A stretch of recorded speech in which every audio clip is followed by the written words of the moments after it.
Сәлем достар, біз бүгін балық қуыратын боламыз. Бізде сазан балығы ұзындығы 1 метрге жақын, 1 метрде болып қалар. Ал енді біз оны бөлшектейміз. Неге достар, біздің балығымыз, мынау балықтың майлары, ішіндегі уылдырығы. Ал енді біз қуырмас бұрын тұздап, дәмдеуіштерін қосу керек болады. Мінекей тұз,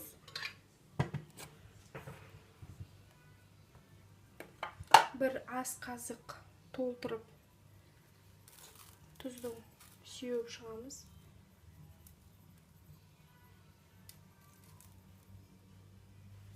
Келесі кезекте барлық тамаққа қосатын әмбебап приправамыз.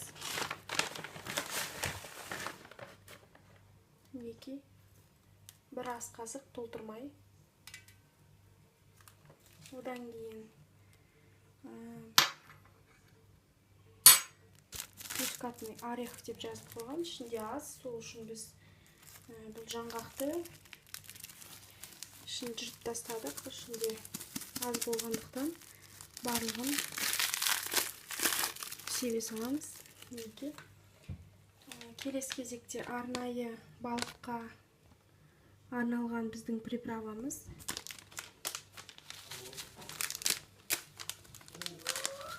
Мінекей.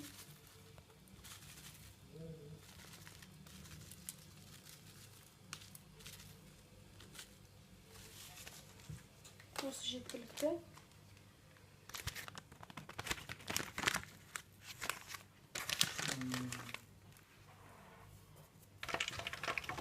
Майымызды пешке қойып, қыздырып аламыз, жақсылап тұрып.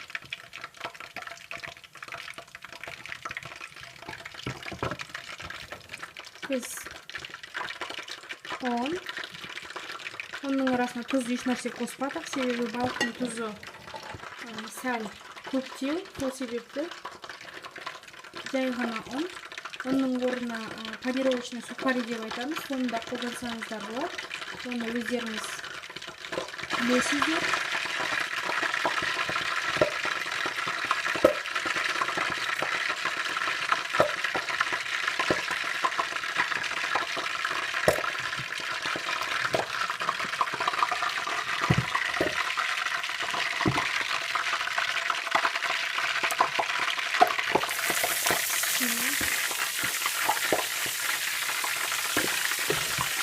Біреуін қуырып көреміз.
Бір беті қуырылды.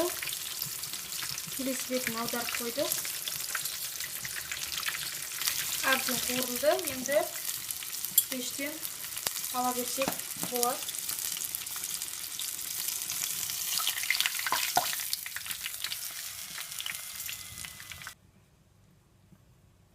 Біреуін қуырып, тұзын көріп алдық. Енді келесілерін сала берсек болады.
Келесі беті қызарғанша күтеміз.